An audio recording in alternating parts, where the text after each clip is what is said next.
보통 여기가 꺼져 있는 분들은 코가 약간 이렇게 밑으로 내려오신 분들이 많거든요. 보이지 않는 실체에 대한 두려움, 약간 그런 거죠. 그러니까 코 퍼짐을 직접 보신 분은 많지 않아요. 호환 마마 같은 그런.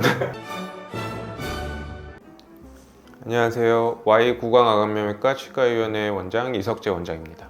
오늘은 코 퍼짐에 대해서 얘기해 보도록 하겠습니다.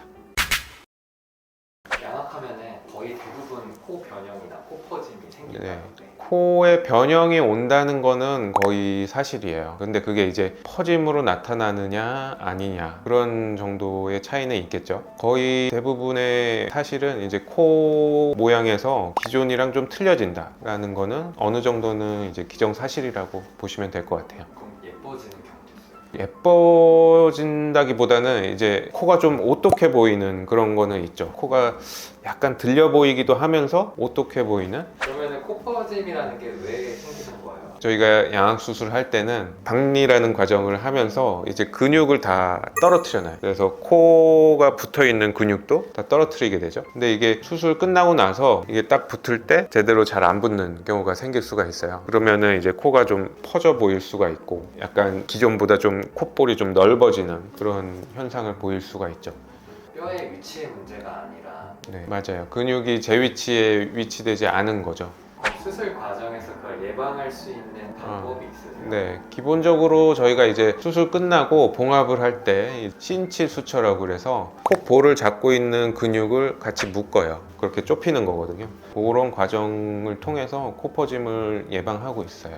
이게 콧볼이 좁혀진다고 해서 밑에서 봤을 때 콧구멍 모양까지 이전이랑 똑같다 말씀드리기는 어려울 수 있거든요. 그래서 콧구멍의 모양이 조금 기존에 보다 약간 변형이 될 수는 있어요. 근데 콧볼 자체의 너비가 더 벌어진다거나 뚜렷하게 나타나지는 않는다고 보시면 되겠죠. 코 퍼짐이 잘 생기는 코 유형들이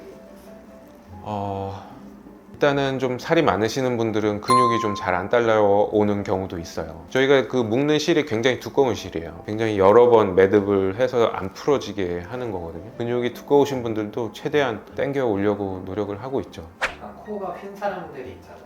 코 퍼짐이 좀 잘 생기나요? 비중격이 휘었거나 그런 거랑은 코 퍼짐과는 관계는 없어요. 양악 수술과는 크게 관계는 없다고 보시면 되고, 수술하면서 저희가 비중격 그 연골을 일부 제거를 합니다. 그래서 양악 수술 후에 비중격이 휘어짐으로 인해서 생기는 코의 변형을 예방을 하려고 비중격 연골 일부를 제거를 해요. 위턱과 비중격 연골의 간섭으로 비중격이 휘어지거나 이런 경우를 없애려고 그런 경우는 있거든요. 근데 그게 이제 코 퍼짐이랑은 크게 관련은 없다는 거죠. 그러니까 코 퍼짐을 직접 보신 분은 많지 않아요.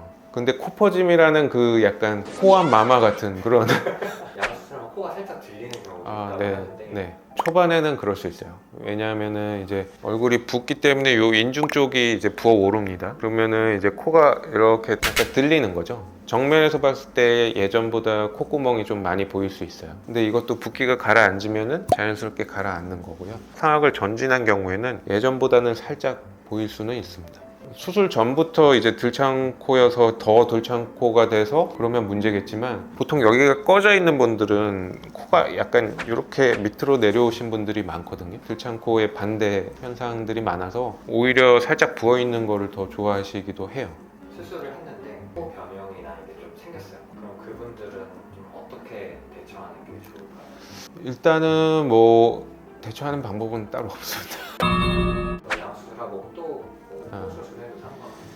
상관은 없고요. 일단 순서는 코 수술을 먼저 하시는 것보다 양악 수술 먼저 하시는 게 좋아요. 기본적인 얼굴형을 잡고 그 다음에 이제 코를 하시는 게 더 낫고요. 양악 수술할 때 이제 의사마다 차이는 있지만 저 같은 경우에는 비중격 연골을 일부 제거하기 때문에 코 수술할 때 비중격 연골을 쓸 수 없는 경우도 생길 수는 있어요. 담당 의사분한테 충분히 양악 수술을 했다라고 얘기를 하시면은 비중격 연골을 안 쓰고 이제 귀 연골을 쓰신다든지 그런 사항을 충분히 얘기해 주시면 좋을 것 같아요. 환자 상담하실 때 대부분 여쭤보시는 게 저 코퍼짐 생길까요? 이런 거 많이 물어보시나요? 그런 것도 있고, 코퍼짐이 왜 생기냐고 물어보시는 분도 있고, 기본적으로는 이제 코퍼짐이 뭔지 모르시면서 물어보시는 거예요. 보이지 않는 실체에 대한 두려움, 약간 그런 거죠. 그거를 이제 정확하게 말씀드려야죠. 콧볼의 넓이는 변화는 없다. 대신에 이제 콧구멍의 모양이 살짝 동그래지거나 변할 수는 있다. 오늘 이석재의 양악생활은 여기까지입니다. 다음에는 더 좋은 내용으로 찾아뵙도록 하겠습니다. 감사합니다.